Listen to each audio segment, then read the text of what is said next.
오늘은 교재 페이지 118페이지죠. 점유효력입니다. 다음 주 한 번 더 할게요. 요약집이요. 다음 주에. 그래서 다음 주 한 번 더 하고 다다음 주에 문제집 들어가는 거로 하겠습니다. 지금 와서 물어보니까 다른 과목도 아직 안 끝났다 그러더라고요. 그죠? 그래서 무리하게 끝내는 것보단 그죠? 차근차근 보고 끝내도록 하겠습니다. 자, 118페이지 보시면 1번 점유의 추정적해서 1. 점유의 태양에서 점유하고 있으면 소유의 의사, 선의, 평온, 공연 요 네 가지가 추정이 돼요. 주의하실 점 뭐냐면 무과실은 추정되지 않는 거죠. 그죠? 소유의 의사, 선의, 평온, 공연 무과실은 추정되지 않는다는 거 기억하시고 그 다음에 이제 선의의 점유자라도 본권에 관한 소에 패소하면 소가 제기된 때로부터 악의 점유자로 봐요. 이게 좀 주의할 점이 있는데 이런 겁니다. 우리가 소유의 의사가 있는 점유가 무슨 점유죠? 자주점유고 소유의 의사가 없는 점유가 타주점유잖아요. 그래서 우리가 일반적으로 자주인지 타주인지 구별하는 것은 주관적 의사를 가지고 구별하지 않아요. 객관적 외형적 원인. 그래서 매수인의 점유는 소유의 의사가 있는 자주점유고 임차인의 점유는 소유의 의사가 없는 타주점유거든요. 근데 요 자주점유에서 타주점유로 전환되는 게 있어요. 언제 전환이 되냐면 인도할 의무가 존재하게 되면 이때는 더 이상 자주점유가 아니라 타주점유가 돼요. 그럼 뭐가 있을까요? 첫째, 매매 계약을 한 후에 매도인의 점유는 더 이상 자주점유가 아니라 타주점유예요. 그죠? 매매 계약을 했으면 매도인은 뭐가 생겼죠? 인도해줘야 될 의무가 생기니까요. 그 다음에 만약에 점유자가 본권에 관한 소에서 패소를 하게 되면 이때는 자주에서 뭐죠? 타주로 바뀌어요. 그럼 여기서 좀 주의하실 게 있는데 보자고요. 자, 요 시점에서 소송이 제기가 됐어요. 그래가지고 점유자가 열심히 소송을 제기했는데 소송에서 패소 판결이 확정이 되고요. 그리고 나서 그 목적물을 인도해 주게 됐단 말이죠. 근데 지금 패소 판결이 확정되면 요 점유자에게 뭐가 생기냐면 인도해 줘야 될 의무가 생기기 때문에 패소 판결 확정 시부터 인도시까지 뭐가 되냐면 타주 점유가 돼요. 근데 다만 선의에서 악의로 바뀌는 시점은 소제기 시부터라는 거 꼭 기억해 주시기 바랍니다. 그렇죠? 다시 한번 보시면 이렇게 되잖아요. 본권에 관한 소에 패소한 때는 언제부터요? 소가 제기된 때로부터 악의 점유자잖아요. 그죠? 그러면 자주에서 타주로 바뀌는 시점은 뭐죠? 패소 판결 확정시고 선의에서 악의로 바뀌는 시점은 언제죠? 소제기 시부터고 두 가지가 달라요. 왜 그런지는 아시겠죠? 그러니까 패소 판결이 확정이 돼야 뭐가 생겨요? 인도해줄 의무가 생기지만 소송이 제기되면 이 물건은 내 물건이 아닐지도 모르겠다는 사실을 알게 되죠. 그죠? 언제부터 알게 된 거죠? 소송이 제기된 때부터. 그래서 선의에서 악의로 바뀌는 시점하고 자주에서 타주로 바뀌는 시점이 다르다는 거 좀 꼭 기억해 두시기 바라고요. 그 다음 2번 점유의 계속은 추정이 됩니다. 이건 어떤 문제냐면 20년 동안 타인의 부동산을 점유를 하면 취득시효를 하죠. 좀 이따 볼 건데 근데 문제는 20년 동안 점유했다는 사실을 입증하는 것도 대단히 어떻게요? 어렵죠. 뭐 매일매일 조선일보 찍고 인증서 찍을 수도 없고 따라서 점유를 시작한 시점과 끝나는 시점만 입증하면 중간은 뭐죠? 계속된다라고 추정하고 있다는 거 기억해 두시면 되고 세 번째 권리의 적법 추정해가지고 읽어볼게요. 점유자가 점유물에 대하여 행사하는 권리는 요 권리를 동글뱅이를 쳐서 밖으로 빼보면 뭐가 되냐면 소유권이 돼요. 그럼 이렇게 되는 거죠. 점유자가 점유물에 대하여 행사하는 소유권은 적법하게 보유한 것으로 추정을 합니다. 이런 의미겠죠. 제가 지금 이 안경을 쓰고 있단 말이죠. 그럼 여러분들 어떻게 생각하시죠? 야, 저 꼬질의 안경은 저 인간 거구나라고 생각을 하겠죠. 그럼 저는 이 안경을 점유하고 있음으로써 소유자임을 뭐 받아요? 추정을 받겠죠. 근데 문제는 뒤에 후보면 나오는데 이 규정은 동산에만 적용된다는 거죠. 예를 들어서 제가 이 건물 5층에서 강의라고 점유하고 있더라도 여러분 그 누구도 저 인간이 이 건물 소유자구나라고 생각하지는 않죠. 그러면 부동산은 누가 소유자로 추정받냐면요. 등기하고 있는 사람이 소유자로 추정받는 거예요. 따라서 점유하고 있는 사람이 추정받는 게 아니라 등기부 등본 떠보고 거기 나와 있는 사람을 소유자임을 뭐하게 돼요? 추정하기 때문에 요 점유하고 있다는 이유로 소유자로 추정되는 것은 뭐에 대해서만요? 동산에 대해서만 적용된다. 부동산에 대해서는 인정되지 않는다는 거 꼭 기억해 두시기 바랍니다. 그 다음 2번 점유자와 회복자의 관계죠. 아주 출제 가능성이 대단히 높은 분야인데 일단 1번 점유자는 과실수취권이 있느냐. 선의 점유자는 과실수취권이 있고 악의 점유자는 뭐가 없어요? 과실수취권이 없습니다. 따라서 악의 점유자는 맨 밑에서 보시면 수취한 과실이 있다면 반환하여야 하고요. 또 소비하였거나 과실로 인하여 훼손 또는 수취하지 못한 경우에는 대가를 뭐 해야 돼요? 보상해 줘야 되거든요. 근데 여기서 좀 생각해 볼 게 뭐냐면 과실의 대가를 보상하기 위해서는 과실이 필요하다는 거죠. 과실로 인하여. 그죠? 예를 들어 제가 강아지를 점유하고 있는데 요 강아지가 새끼를 낳았어요. 근데 새끼를 낳는데 요 새끼가 다 죽었어요. 제가 열심히 간호하고 케어도 다 했는데도. 그러면 저에게는 뭐가 없는 거죠? 과실이 없는 거니까 요때는 뭘요?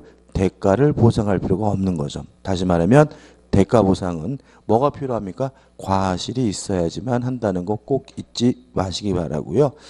그 다음에 또 하나 조심할 것은 뭐냐면 선의 점유자는 과실수취권이 있고 악의 점유자는 과실수취권이 없다는 것이 가장 궁극적인 내용은 뭐냐면 선의 점유자는 차임을 지급할 필요가 없고 악의 점유자는 뭐죠? 차임을 지급해야 된다는 얘기거든요. 그럼 여기서 보자고요. 점유자가 소재개 시부터 패소하게 되면 소재개 시부터 악의 점유자가 된다는 말은 결국 뭐냐면 소재개 시부터 반환할 때까지 무엇을 지급해야 돼요? 차임을 지급해야 된다는 의미가 됨을 주의하시기 바랍니다. 다시 한번요. 점유자는 본권에 관한 소에서 패소하면 소재개 시부터 악의 점유자가 됩니다. 따라서 소재개 시부터 반환할 때까지 뭘 지급해야 되죠? 차임을 지급해야 된다는 거 조심하시고요. 그 다음 우측에 2번 점유물의 멸실 훼손에 대한 책임 해가지고 선의의 점유자의 책임인데 정확히 말하면 선의이고 자주점이면 현존이익 범위 내에서만 책임하면 되고요. 2번 악이거나 또는 타주면 어떻게 해요? 전부죠. 그죠? 그래서 악이거나 또는 타주면 전부가 되려면 선이고 뭐에 대해요? 자주해야 된다는 거 꼭 기억해 두시기 바라고. 세 번째 점유자의 필요 비용 상환 청구권에서 일단 점유자는 선악 불문하고 필요비도 청구할 수 있고 유익비도 청구할 수 있습니다. 다시 한번요. 점유자는 선의 점유자든 악의 점유자든 필요비도 청구할 수 있고 유익비도 청구할 수 있는데 필요비에서 항상 조심할 것은 단서죠. 그러나 점유자가 과실을 취득한 때에는 통상의 필요비를 뭐하지 못해요? 청구하지 못합니다. 따라서 결과적으로 필요비는 악의 점유자가 청구하게 되죠. 그죠? 왜냐하면 선의 점유자는 뭘 수취하게 돼요? 과실을 수취하게 되잖아요. 그러면 선의 점유자는 과실을 수취하니까 결과적으로 필요비는 필요비는 청구하게 되는 거죠. 악의 점유자가 청구하게 되고 실질적으로는 오히려 선의 점유자는 뭐하지 못해요? 청구하지 못한다는 취지가 되니까 조심하시고요. 그 다음에 니은번 유익비 점유자가 선이든 악이든 유익비 상한을 청구할 수가 있습니다. 주의하실 점이 두 가지인데 첫째는 증가액과 지출 비용 중 아무거나 선택해서 청구하게 되는데 누가 선택하는 거냐면 회복자가 선택한다. 다시 말하면 점유자가 지출 금액이나 증가액을 청구하는 것이 아니라는 거 꼭 기억해 두시기 바라고요. 그 다음에 이러한 유익비에 대해서는 법원이 상환 기간을 허용할 수 있다는 거 조심하시기 바랍니다. 여기서 조심할 것은 뭐냐면 상환 기간, 예를 들어 가지고 지금 주세요 했더니 법원이 한 달 후에 줘라 이렇게 할 수 있다는 얘기잖아요. 근데 이거는 뭐에만 있어요? 유익비에만. 필요비에는 없다는 거 하나 좀 주의하시기 바라고, 다시 말하면 상환 기간을 허용할 수 있는 것은 뭐만요? 유익비만 청구할 수 있다는 거 잊지 마시기 바랍니다. 그 다음에 3번 점유물 반환 청구권에서 나와 있는데요. 저번 주에 했던 거 기억나시나요? 물권적 청구권이 뭐냐? 물권으로부터 발생하는 청구권이 뭐죠? 물권적 청구권인데 첫째, 주체는 반드시 뭐죠? 물권자이어야 한다. 따라서 어떤 이유든지 간에 물권이 없는 사람은 물권적 청구권 행사할 수가 없고요. 두 번째, 상대방은 침해자, 누구를 말하냐면 점유자를 말하는데 이 사람이 점유하고 있다면 고의나 과실도 필요가 없고 또 직접 점유든 간접 점유든 따지지 않는다. 다만 조심할 것은 건물 철거 청구의 상대방만은 소유자인 간접 점유자에게 해야 되고 직접 점유자에게 못한다. 이게 저번 주에 했었잖아요. 그죠? 여기다가 3번에서 같이 붙여서 기억해 두세요. 왜냐하면 점유권에 기한 반환 청구권도 같이 물권 청구권 같이 나오기 때문에 그러는데 3번에서 점유권에 기한 반환 청구권 해가지고 첫 번째 규제는 뭐죠? 1이죠. 침탈 당했어야 한다. 침탈이 존재해야 된다는 거죠. 따라서 침탈이 없다면 점유권을 이유로는 뭐 할 수 없어요? 반환 청구할 수가 없어요. 한번 생각해 볼까요? 자, 갑이 을과 만나가지고 매매 계약을 하고요. 갑이 을에게 인도를 해줬어요. 그러고 나서 나중에 갑이 사기당했다는 사실을 깨달아가지고요. 사기를 이유로 요 매매 계약을 취소하게 되면 요 매매 계약을 소급해서 뭐가 돼요? 무효가 되니까 갑은 내 거니까 내놔라 소유권을 이유로 반환을 청구할 수가 있겠죠. 근데 점유권을 이유로는 반환을 청구할 수가 없다라는 점 꼭 이해하시고 기억해 두셔야 돼요. 왜냐하면 사기당했든 어떻든 스스로 인도한 것은 뭐가 아니에요? 침탈이 아니기 때문에. 그러니까 침탈이라는 말은 점유를 강제로 박탈했다는 얘기거든요. 그래서 훔쳐가거나 뺏어간 경우만을 의미하고요. 사기당했든 스스로 인도한 것은 뭐가 아니에요? 침탈이 아니므로 점유권을 이유로 반환 청구하는 것은 뭐 되지 않습니까? 인정되지 않습니다. 그다음에 2번 해가지고 상대방은 침탈자 및 포괄 승계인 나와 있고 다만 침탈자의 선의의 특정 승계는 원칙적으로 상대방이 되지 않는다 이렇게 나와 있죠. 그죠? 맨 밑에. 따라서 선의의 특정 승계인에게는 행사할 수가 없다. 이게 두 번째 기억할 거죠. 그죠? 예를 들어 볼까요? 갑이 가지고 있는 카메라를요, 을이 훔쳤습니다. 훔쳐가지고 병한테 팔아먹고 병한테 인도를 해주는데 병이 선의이고 무과실이에요. 그럼 일단 훔쳐갔으니까 뭐는 있어요? 침탈은 있는 거죠. 근데 갑은 병에게 점유권을 이유로는 뭐 할 수 없어요? 반환 청구할 수가 없는 거예요. 왜냐하면 병은 선의의 뭐예요? 특정 승계인이기 때문에. 이해되시죠? 근데 조심할 것은 갑이 이 물건 돌려받을 수 있어요? 없어요? 있다. 왜냐하면 병이 선이 취득했다 하더라도 도품 유실물이기 때문에 2년 내에는 뭐 할 수 있어요? 반환 청구할 수가 있거든요. 그래서 갑이 돌려받을 수는 있습니다. 2년 내라면. 다만 점유권을 이유로는 뭐 할 수 없어요? 반환 청구할 수가 없습니다. 두 가지를 보세요. 그러니까 점유권에 대해서 시험 문제 나오면 뭐가 문제냐면은 어차피 뭐 할 수 있어요? 돌려받을 수 있는 거예요. 위에는 뭐죠? 소유권을 이유로 반환 청구할 수 있는 거고요. 밑은 뭐예요? 소유권, 점유권 안 되잖아요. 그죠? 선유치기간은 2년 내에 반환 청구할 수 있다는 규정을 가지고 뭐죠? 돌려받을 수가 있는 거거든요. 그렇지만 무엇을 이유는요? 점유권을 이유로는 반환 청구할 수 없는 거니까 조심하셔야 됩니다. 그 다음에 3번에서 넘기셔서 3번에서 행사 기간의 제한이 있어요. 몇 년이죠? 1년. 요 1년이라는 기간은 출소 기간이고 제척 기간이다라는 거 기억해 두시기 바랍니다. 그러니까 출소 기간이라는 건 뭐죠? 소송을 제기할 수 있는 기간이라는 뜻인데요. 우리 시험범위에서는 유일해요. 그래서 다른 기간들은 출소 기간이다 그러면 다 뭐예요? X. 얘만 뭐라고요? 출소 기간. 그래서 점유권에 기한 반환 청구권의 행사 기간인 1년만은 뭐죠? 출소 기간이다. 이거 하나는 좀 잊지 마시기 바랍니다. 그 다음 이제 5번에서 점유에서와 뭐가 나와요? 분권에서가 나오죠. 자, 이걸 볼까요? 자, 만약에 갑이 사기를 이유로 취소한 후에 점유권을 이유로 반환 청구하는 소송 제기하면 패소하겠죠. 판사 뭐라 그랬습니까?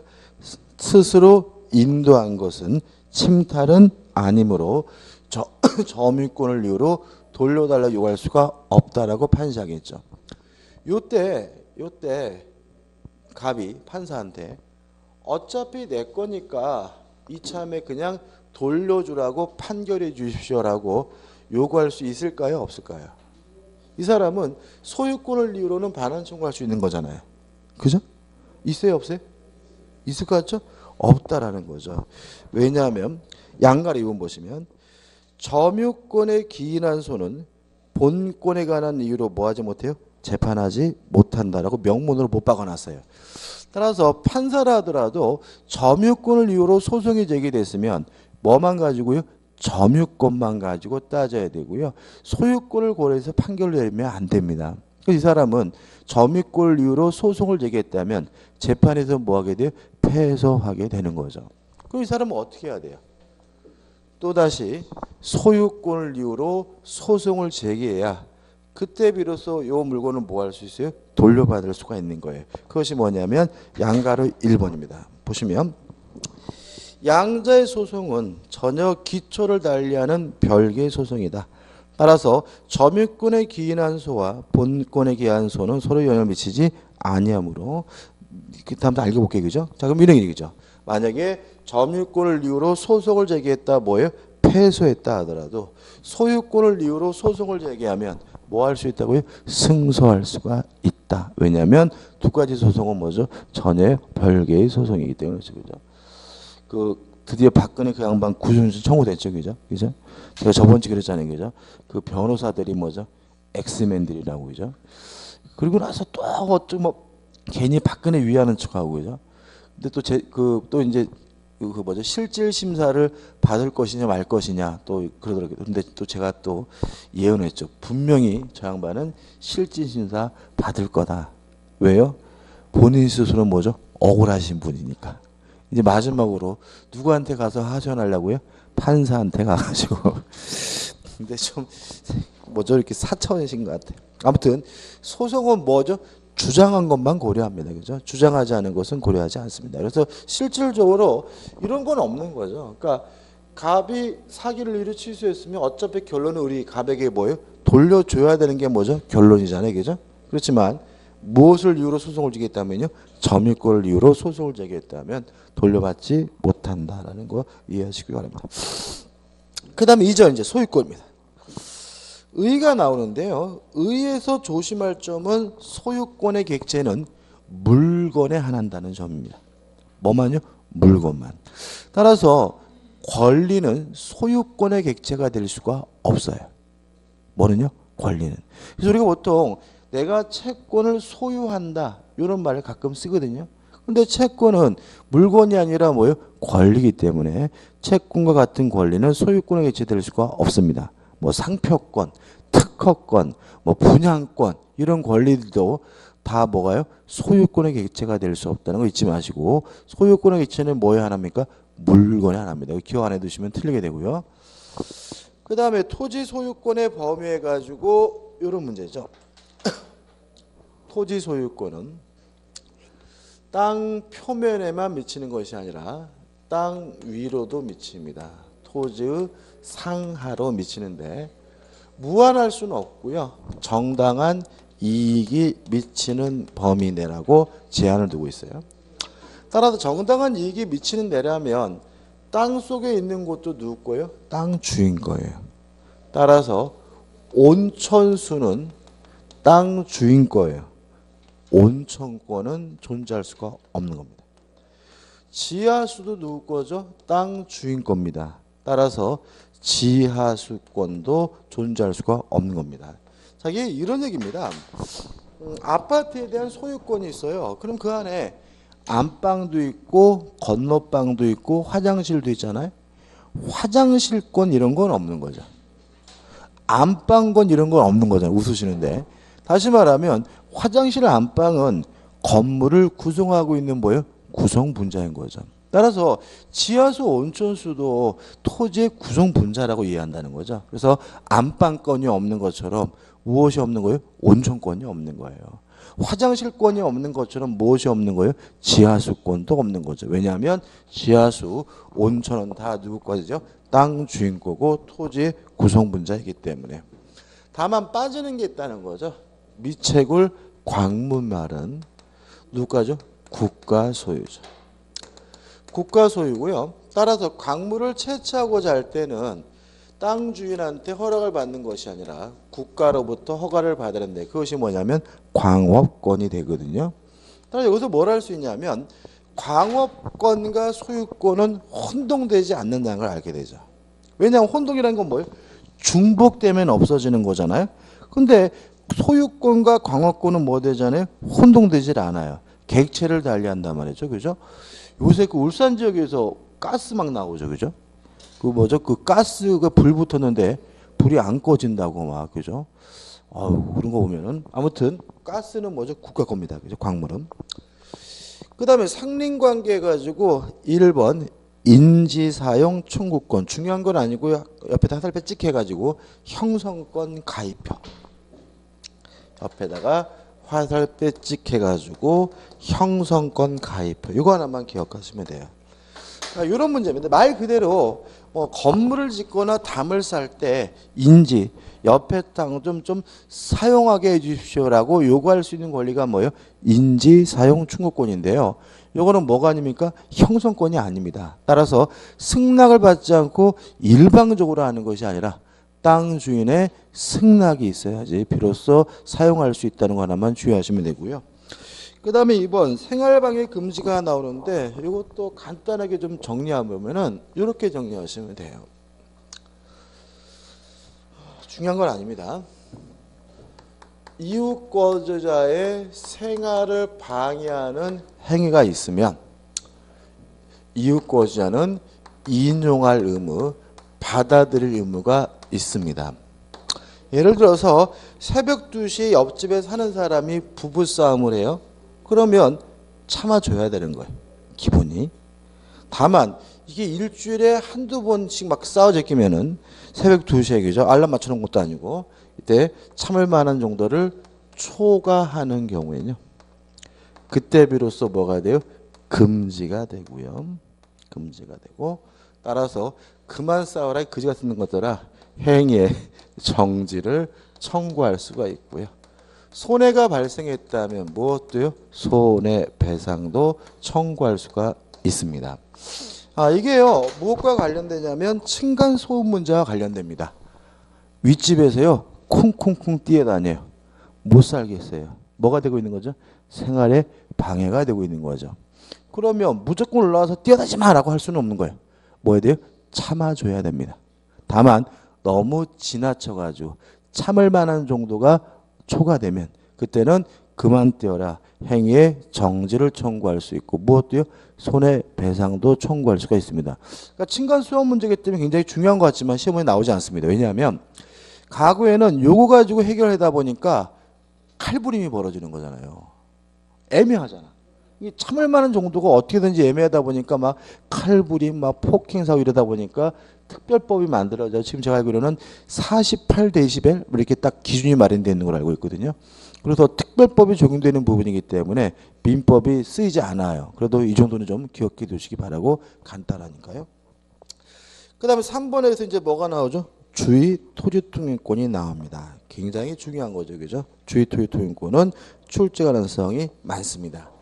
일단 의의는 공로로 출입하는 것이 불가능하거나 과다한 비용이 들면 어쩔 수 없이 남의 땅을 다녀야 되는데 이걸 우리가 뭐죠? 주의 토지 통행권이라고 하고요.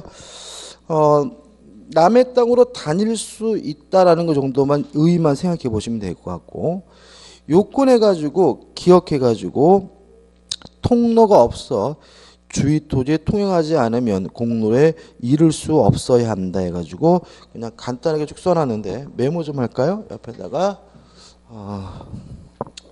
하달뼈 찍 해가지고 불가능해야 된다. 따라서 좀 더 편리하다. 좀 더 지름길이다. 라는 이유로는 주의 토지 통행권이 뭐 되지 않습니까? 인정되지 않는다. 그 다음에 가능한지 불가능한지는 형식적으로 판단하는 것이 아니라 실질적으로 판단한다. 무슨 말이죠? 지적도상에 길이 있다 하더라도 실제로 다닐 수 없는 경우에도 뭐가 인정이 됩니까? 주의 토지 통행권이 인정이 된다. 또 불가능해야 되니까 나중에 추후에라도 공로가 개설이 되면 기존의 주의 토지 통행권은 뭐 하게 되죠? 소멸하게 된다. 따라서 토지 소유자는 못 다니게 뭐죠? 막을 수 있다죠. 그 다음에 니은번 출입할 수 있긴 해도 과다한 됐습니다. 보셨어요? 녹화했는데 됐어요. 됐습니다. 고맙습니다. 과다한 비용이 드는 경우에도 뭐가요? 주의 토지 통행권이 인정될 수 있습니다. 중요하지 않은데 왜 이런 걸 넣어놨냐면은 무리한 요구를 할 수가 있어요. 뭐 육교를 만들라는 둥, 그죠? 뭐 헬기한데 사라는 둥 이렇게 무리한 요구를 할 수 있기 때문에 불가능한 경우 또는 과다한 비용이 드는 경우에도 주의 토지 통행권을 뭐 하고 있죠? 인정하고 있고요. 효과 기억해가지고 남의 땅을 다닐 수가 있는데 어디로 다니냐? 맨 밑에 보시면 손해가 가장 적은 장소와 방법을 선택해야 되고요. 넘겨보시면 손해를 원칙적으로 어떻게 해요? 보상을 해줘야 됩니다. 근데 이제 문제는 뭐냐 하면 앞에 보고 그 다음에 도로폭은 어떻게 결정되느냐 해가지고 건축법상의 규정은 적용되지 않는다는 거 규제 나오는 거 꼭 기억해 두시기 바라고요. 그 다음에 니은번 통행지 소유자에 대한 뭐가 나오죠? 손해배상이 나와 있는데 옆에다 하나만 좀 메모해 보면 좋겠는데요. 하나 빼찍해가지고 보상 없이 통행하여 혼자. 이건 판례가 인정하고 있는 거죠. 보상해 줄 필요가 없다. 법적 안정성이 내렸습니다. 그동안 수십 년 동안 보상 없이 통행하여 온 사람에게는 신어치상 새삼스럽게 보상을 뭐하지 못해요? 청구하지 못한다라는 게 우리 판례 입장이고요. 교재에 나와 있는 것은 우리 민법의 규정이죠. 일부 양도나 토지 분란으로 인해서 맹지가 된 경우죠. 도로가 있는데 한 필지 토지고 갑과 을이 공유하고 있는데 요렇게 땅을 분할했어요. 그러면 갑은 요렇게 분할하게 되면 을의 토지가 맹지가 됨을 이미 충분히 뭐 할 수 있죠? 예견할 수가 있으니까 을은 갑의 땅을 당연히 다닐 수가 있고 뭐 할 필요 없죠? 보상할 필요가 없다. 일부 양도도 같은 거죠. 도로가 이렇게 있고 갑이 단독 소유인데 요렇게 잘라서 을에게 팔면 이렇게 땅을 자르게 되면 을의 땅이 맹지가 되면 갑이 충분히 뭐 할 수 있죠? 예상할 수가 있으니까 을은 갑의 땅을 통행할 수 있고 뭐 할 필요 없죠? 보상할 필요가 없다. 그래서 주의하실 일이 생겨요. 최근에 그 이렇게 지방에 택지 개발해 가지고 땅을 잘라 가지고 뭐 전원주택지 이렇게 파는 경우가 있거든요. 근데 보통 그런 경우 어떻게 행동하시냐면 이렇게 도로가 이렇게 있으면 내 땅이 도로가 접하는지만 조심하시거든요. 근데 오히려 내 땅이 도로에 접하는 것도 중요하지만 뒤에 있는 땅이 도로에 접하는지 안 접하는지를 확인하셔야 돼요. 왜냐하면 이 땅이 도로에 접하지 못하면은요, 당연히 다닐 수 있고요. 뭐 할 필요 없죠? 보상할 필요도 없잖아요. 그죠? 큰 땅을 뭐 한 거죠? 분할한 거잖아요. 일부를 양도한 거잖아요. 이런 경우에는 맹지가 되면 뭐가 생겨요? 무상 주의토지 통행권이 생겨버리고요. 그러면 엉뚱하게 내 땅이 도로에 접하는 것만 신경 썼다가 누가 내 땅을 뭐요? 다는 일이 발생하게 되면 큰 피해를 볼 수가 있기 때문에 내 땅도 중요하지만 남의 땅들도 도로에 접하고 있는지를 꼭 뭐 하셔야 돼요? 확인하셔야 되고요. 만약 이렇게 분할하는 과정에서 맹지가 발생하게 되면 그 사람은 남의 땅을 다닐 수도 있고요. 뭐 할 필요도 없어요? 보상할 필요도 없다는 거 주의하시기 바랍니다. 그 다음에 마지막에 나와 있는 거는 뭐냐면 이러한 무상주의 토지통행권에 관한 민법 규정은 직접 당사자 간에만 뭐가 돼요? 적용된다는 거죠. 따라서 땅을 새로 사가지고 들어온 사람에게는 적용되지 않는다는 거 꼭 기억해 두시기 바랍니다. 그 다음에 경계에 관한 상린관계에서 1. 경계편, 다음에 시설권 해가지고 설치비용은 절반씩 부담하는데 측량비용은 반씩 부담하는 게 아니라 면적에 비례해서 부담한다는 거 꼭 기억해 두셔야 되고요. 따라서 만약에 경계표가 있는데 누구 건지 잘 모르겠으면 그때는 공유인 것으로 뭐 하게 돼요? 추정하게 되고요. 3번 수지 목권의 제어권 다 기억하시죠? 그죠? 나뭇가지가 넘으면 잘라달라고 요구한 후 응하지 않으면 뭐예요? 잘라버리고요. 나무 뿌리가 넘으면 발견하는 즉시 바로 어떻게 해요? 잘라버릴 수가 있습니다. 그죠?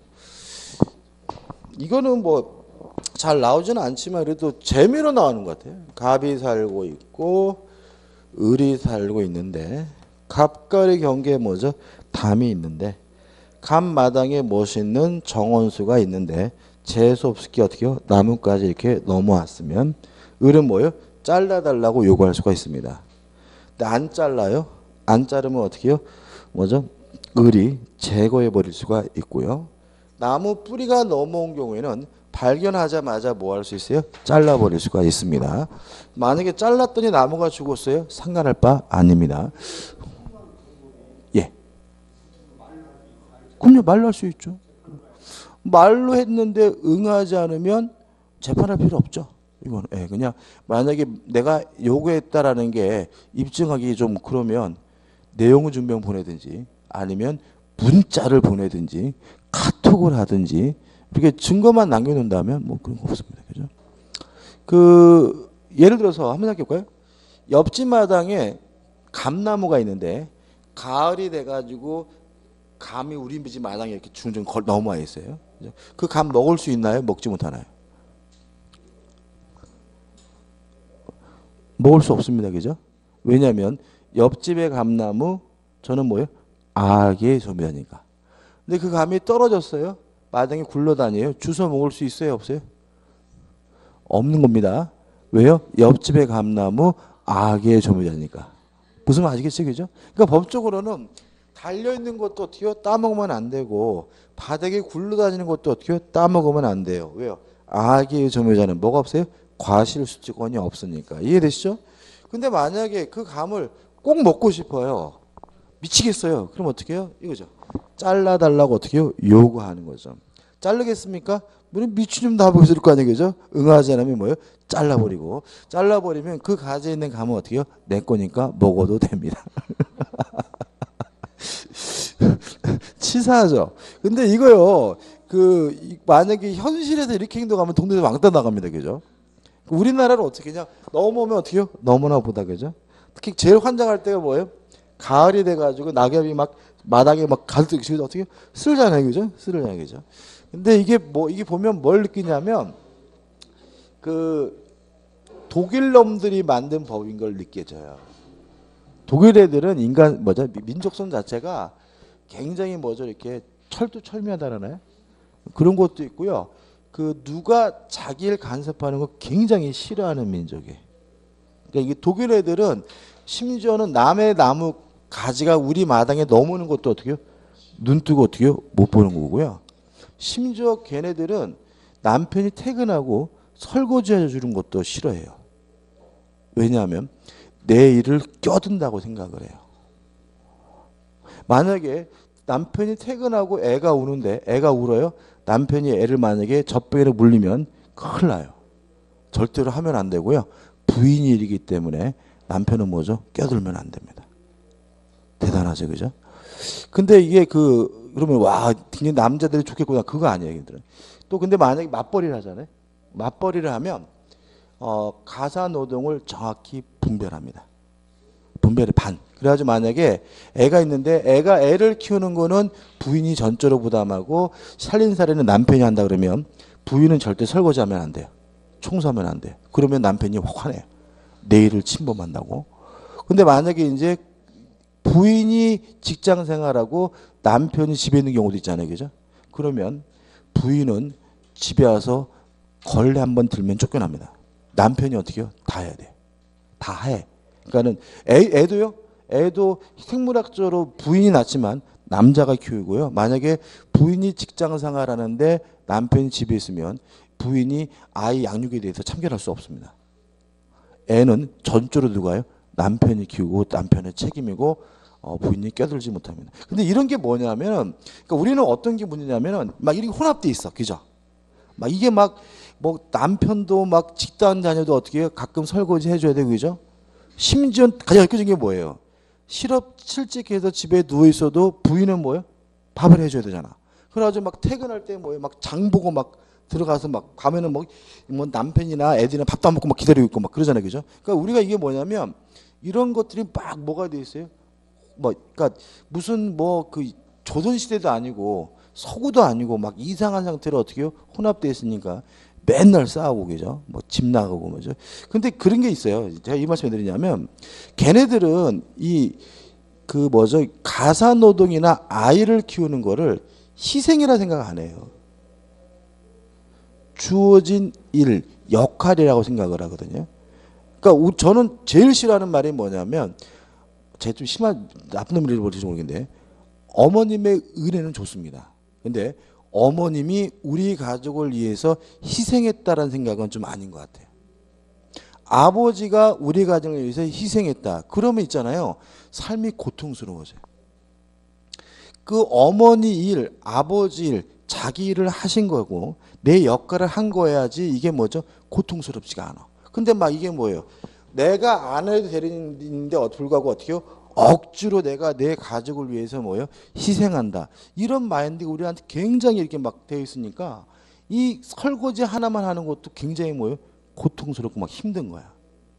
저는요, 그 군대 가서 전 공군제대 했는데 가만히 생각해보면 그렇게 힘든 거 별로, 힘들었는데 뭐 거기서 하는 일이나 여기서 하는 똑같더라도 군대에서 하면 더 힘들어. 왜요?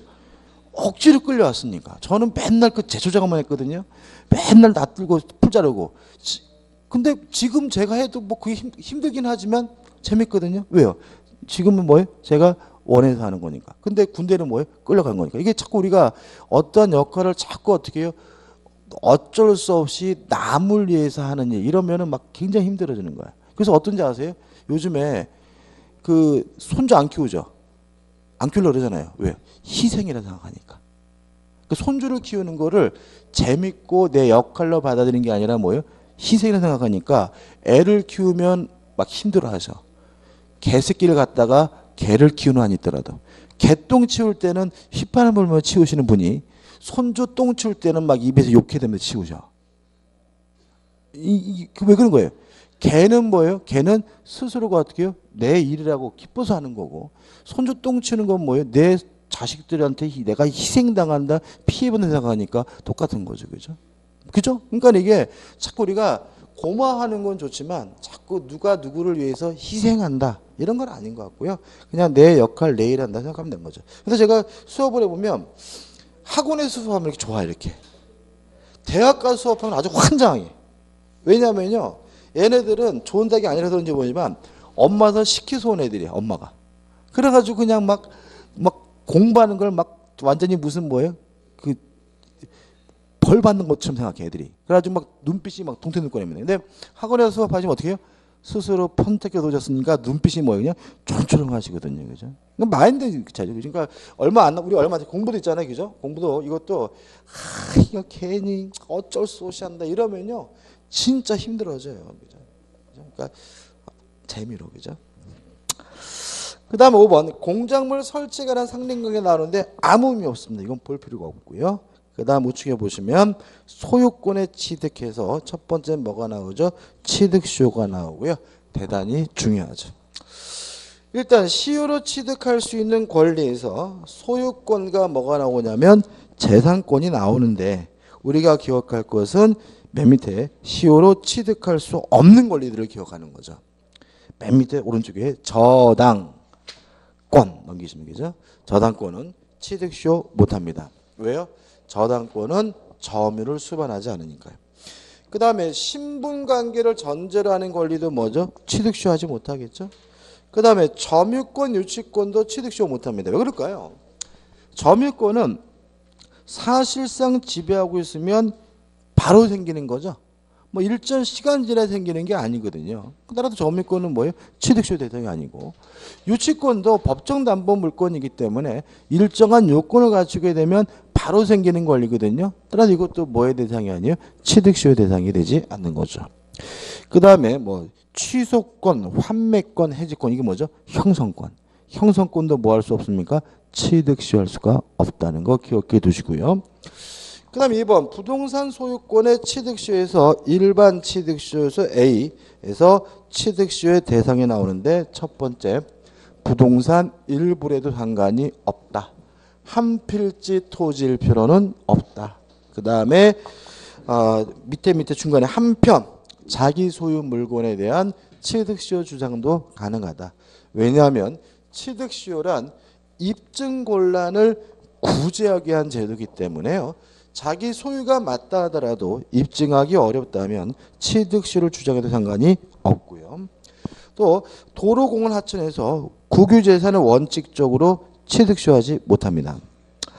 공용이 폐지가 된 일반 재산에 대해서만 뭐 할 수 있죠? 취득시효할 수가 있습니다. 정리해보면 한 필지 토지일 필요 없습니다. 일부로도 상관이 없고요. 또 자기 소유물에 대한 취득시효 가능하고 국유재산은 일반 재산만 뭐 할 수 있습니까? 취득시효할 수가 있다. 그죠? B번 소유의 의사로 평온 공연하게 점유해야 되는데 이 세 가지는 다 추정되기 때문에 스스로 뭐 할 필요 없죠? 입증할 필요가 없고요. C번에서 20년간 점유를 해야 됩니다. 여기서 좀 설명이 좀 필요하죠. 자, 타인의 부동산을 점유하고 있는 상태에서 20년이 되면 취득시효합니다. 여기서 주의하실 것은 20년이 되는 순간 바로 소유권을 갖는 것은 아니고요. 등기를 해야 비로소 뭘 취득하게 되죠? 소유권을 취득하게 됩니다. 그럼 결과적으로 20년이 돼서 취득시효했다고 했을 때 갖게 되는 것은 소유권이 아니라 이전 등기해달라고 요구할 수 있는 뭐죠? 등기 청구권이고요. 아직 이 사람에게 뭐가 없어요? 소유권이 없으니까 이 사람의 등기 청구권은 물권적 청구권이 아니라 뭐죠? 채권의 청구권이겠죠. 그러면 뭐에 걸려야 돼요? 소멸시효에 걸려야 합니다. 다만 예외가 있죠. 점유를 계속하는 한 이 사람의 등기 청구권은 채권적 청구권이지만 소멸시효가 개시 시작되지 않는다는 거 주의하시기 바라고요. 또 등기 청구권이 채권이라는 말은 모든 사람에게 주장할 수 있는 절대권이 아니라 특정된 사람에게만 주장할 수 있는 뭐죠? 상대권이라는 얘기인데 그 상대방이 누구냐? 취득 시효 완성 당시 소유자인 거죠. 따라서 등기는 누구에게만 청구할 수 있죠? 취득 시효 완성 당시 소유자에게만 뭐죠? 청구할 수가 있는 거죠. 그래서 우측에는 뭐 그림이 나와 있지만 한번 보자고요. 요 시점에서 점유를 개시하고 20년이 됐다. 예를 들어서 소유자로 등기되어 있는 사람은 갑이고요. 점유하고 있는 사람은 을이다라고 가정을 해보면 20년이 됐을 때 소유권을 갖게 된 것이 아니라 이전 등기해달라고 요구할 수 있는 뭐예요? 등기 청구권을 갖게 되고 요 등기 청구권은 뭐죠? 채권적 청구권이다. 그죠? 그래서 그럼 보자고요. 따라서 20년이 완성될 당시 소유자인 갑에게만 뭐 할 수 있어요? 청구할 수가 있으니까 20년이 된 후에 21년 됐을 때 갑에서 병으로 소유권이 양도가 됐다면 병에게는 뭐 하지 못해요? 등기를 청구하지 못한다. 이렇게 나오는 거죠. 그죠? 그럼 여기서 이제 뭘 할 수 있냐면 차측에 있는 내용인데 점유 개시 기산점은 그림이 나와 있죠. 원칙적으로 임의로 뭐 할 수 없어요? 선택할 수가 없다. 왜냐하면 시작점이 임의로 선택할 수 있으면 을이 1년을 늦춰버리게 되면 얘를 뭐로 바꿔버릴 수 있어요? 완성될 당시의 소유자로 바꿔버릴 수가 있거든요.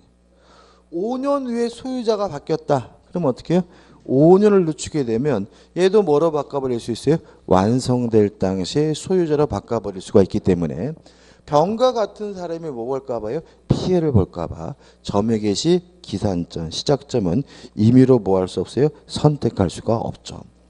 근데 예외가 있다는 얘기죠. 밑에가 잘렸는 얘기죠. 예외. 등기 명의인의 변동이 없는 경우에는 임의로 선택 가능. 자, 병과 같은 사람이 없어요. 그러면 을이 아무리 뒤로 늦춘다 하더라도 누가 발생하지 않습니까? 손해보는 사람이 발생하지 않으니까 그때는 임의로 뭐 할 수 있어요? 선택하는 것이 가능하다. 이렇게 되는 거죠. 정리해 볼게요. 20년이 완성이 되면 소유권을 갖게 되는 것이 아니라 등기 청구권을 갖게 되는데 이 등기 청구권은 취득 시효 완성 당시 소유자에게만 행사할 수 있는 뭐죠? 상대권이다.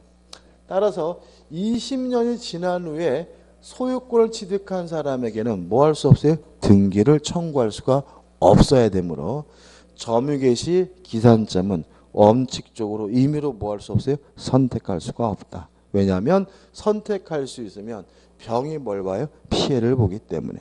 따라서 역으로 병이 없으면 등기 명의의 변동이 없다면 임의로 선택하는 것이 가능하다는 것까지 꼭 기억해 두시기 바랍니다. 그 다음 그림 밑에 니은번 등기부 취득쇼 해가지고 점유도 하고 있고 등기도 하고 있는 사람은 10년 지나면 등기부 취득쇼 하는데 평온하고 공연하고 선이고 무과실이고 자주점인데 주의하실 점이 선이 무과실이죠. 이거는 언제 필요하냐면 점유를 개시한 때 선이 무과하시면 된다는 거 잊지 마시기 바라고요. 또 10년간 등기하고 있는데 이 등기는 무효인 등기입니다. 무효인 등기라도 상관이 없는데 주의하실 것은 교재에 나와 있는 것처럼 이중 보존 등기 중 무효인 등기. 다시 말하면 후 보존 등기를 기반으로 해서는 뭐 할 수 없죠? 등기부 취득시 할 수가 없고요. 또 2번 등기 기간도 점유 기간도 각각 뭐 해야 돼요? 10년이어야 하는데 문제가 되는 것은 넘겨보시면 판례는 등기 승계를 인정합니다. 그 말은 뭐냐면 꼭 자기 이름으로 10년 등기해야 되는 건 아니고요. 암명의자와 합산해서 몇 년만 되면 되죠? 10년만 되면 된다는 거 잊지 마시기 바라고요. 효과, 기억, 원시 취득입니다. 니은번 상대방은 뭐죠? 완성 당시 소유자고 디귿번 조심하십시오. 점유를 개시한 때 소유권이 인정됩니다. 다시 말하면 등기를 하게 되면 뭘 가져요? 소유권을 갖는데 그 시점은 등기한 때가 아니라 점유를 개시한 때로 뭐 하게 돼요? 소급하게 된다는 점 잊지 마시고요. 4번 시효이익의 포기. 소멸시효와 마찬가지예요. 완성되기 전에는 포기할 수가 없고 완성된 후에는 뭐 할 수 있죠? 포기할 수가 있다는 거 기억해 두시기 바랍니다. 좀 쉬었다가요. 선전습득 발견부터 보도록 하겠습니다.